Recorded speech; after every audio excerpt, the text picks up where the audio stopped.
जय शिवराय मित्रांनो, स्वागत आहे पुन्हा एकदा तुमचा सगळ्यांचा माझा यूट्यूब चॅनलमध्ये। तर आज सकाळी 2 वाजता आमचा श्रीशैल मल्लिकार्जुनमधनं आम्ही दर्शन करून बाहेर पडलो। तर 6 वाजेपर्यंत आम्ही तिथे थांबलेलो, कारण रस्ता पूर्ण बंद होता पुढे।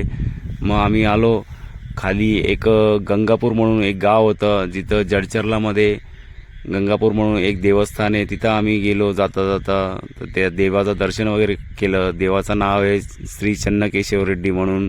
त्या देवाचं दर्शन केलं आतमध्ये मंदिरामध्ये, व्हिडिओ वगैरे काढून घेतला। मग आम्ही आलो दुपारी 1 वाजता आमच्या गावी। इथं आलो, बघितलं तर जेवण चालू होतं। जेवण वगैरे करून मग आम्ही थोडासा आराम केलं। आराम करून मग परत संध्याकाळी गावातच पूजा होती एक, त्या पूजामध्ये गेलो आम्ही। भजन वगैरे चालू होतं, भजन वगैरे सगळं व्यवस्थित करून मग आम्ही आलो आमच्या रूमवरती, जिथं आम्हाला झोपायचं आहे। सगळं अंथरूण वगैरे टाकलेलं, पुठ्ठा वगैरे सगळं टाकलेला। व्हिडिओ आवडले असेल तर मित्रांनो चॅनलला लाईक, सबस्क्राईब आणि फॉलो करायला विसरू नका। जय हिंद, जय महाराष्ट्र।